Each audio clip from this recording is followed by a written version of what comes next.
Welcome to the very first episode of Substance TV. I'm your host Brian, and for the next few minutes we're going to be reviewing the very best video gaming has to offer, from old 8-bit Nintendo all the way up to the newest next-gen consoles. So sit back, relax, and enjoy the show. Green Harbor. Just another urban labyrinth. Up for review first is Urban Reign for the PlayStation 2. It's a beat-em-up in the style of Final Fight and others before it, except this one is doing the new 3D beat-em-up thing.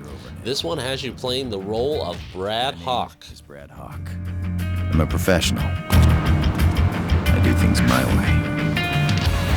I answer to no one. Now, for those of you who have a keen ear for voice acting, Brad Hawk is voiced by none other than Steve Blum of Cowboy Bebop fame. So let's get into a little bit of the action of Urban Reign.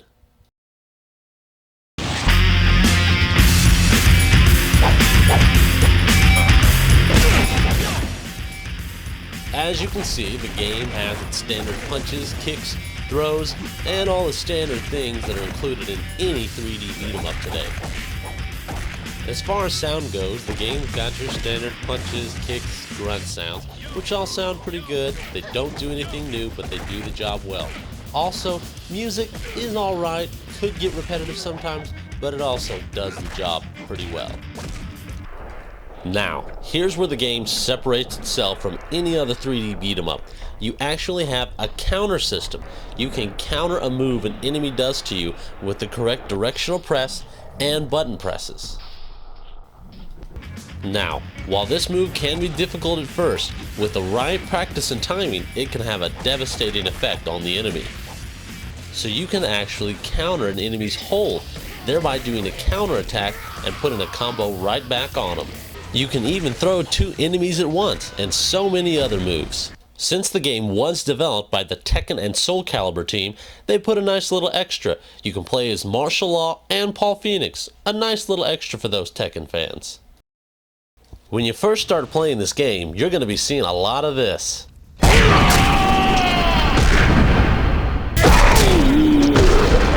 That being said, with the right amount of practice and maybe a little bit of luck, you'll be getting these moves down in no time. The graphics are good, the gameplay is rock solid, and the sound effects and sounds are pretty good. If you're looking for a solid 3D beat-em-up, Urban Reign is gotta be the game for you.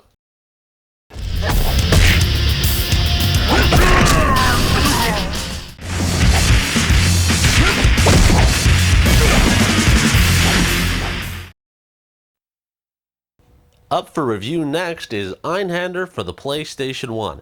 This game was developed by Squaresoft. Yeah, I know, they make something else than RPGs. Here you can see you've got your standard selection of ships. I'll get into that just a little bit later. But first, I think you all are wondering, what the heck does the word Einhander mean? Well, it's a German word for one-hander, and no, it's not some weird Ron Jeremy movie. It actually is the term referring to the small manipulator underneath the belly of your ship that gets the weapons from the enemies you defeat. Well, let's get into some of the gameplay.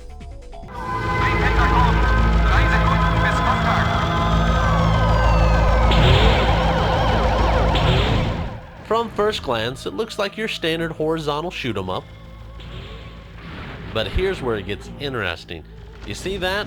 You can actually take the weapons from your defeated enemies. Now, while they all have a limited ammo supply, once you're done with that weapon, or out of ammo, or heck, just don't want to use it anymore, you can kill another enemy and get their weapons. A very cool gameplay system. Right off the bat, this game has got some of the best music I've heard in any video game to date. Check it out.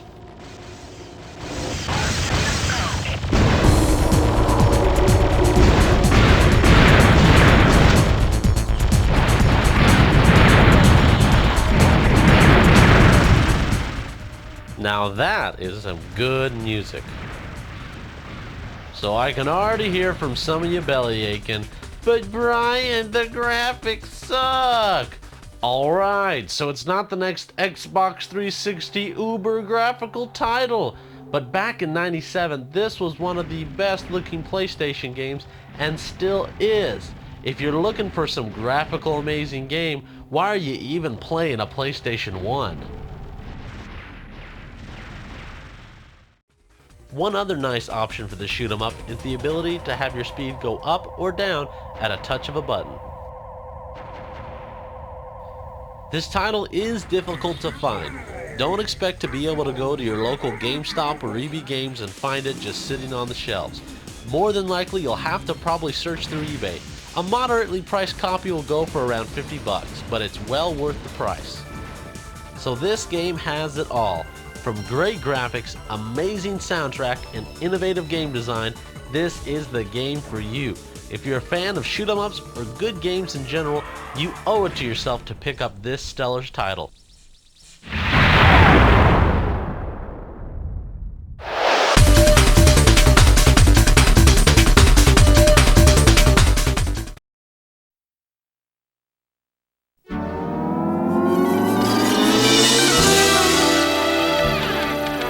Standby units, prepare to dispatch. We have reports of Metallica terrorist activity on the Metro Highway. Up for review next is Project Horned Owl for the PlayStation 1. This game was developed by Movic Incorporated. Yeah, I never heard of them before, and I've never heard of them after.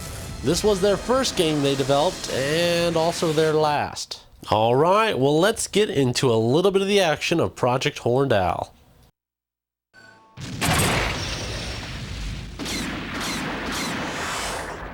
Hero, keep it cool. Okay.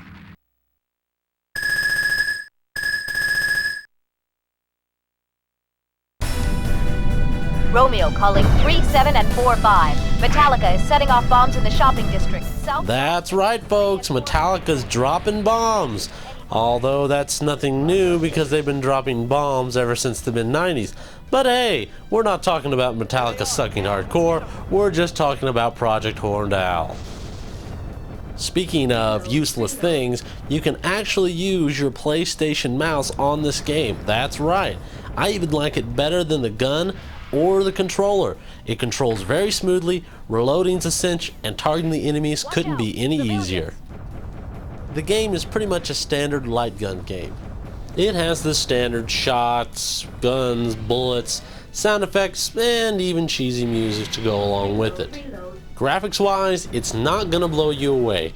It's a 3D, 2D shooter. The 3D buildings do really nothing more than fill space. While that's not a bad thing, it doesn't exactly make it look any better. The 2D sprites are actually a nice effect. They could be animated a little bit better, but for what they are, they're pretty good.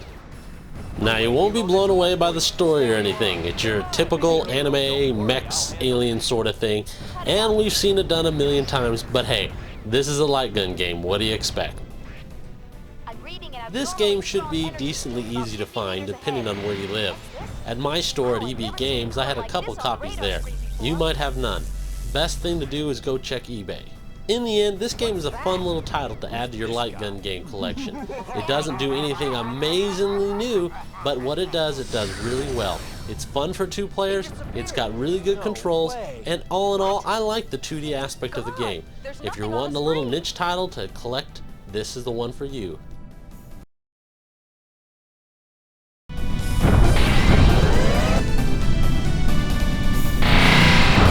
Reload. That about wraps it up for this episode of Substance TV. Thanks for tuning in to the first episode, and if you've got any questions, comments, or concerns, you can email me at jettadoma@cox.net. Thanks again, and game on.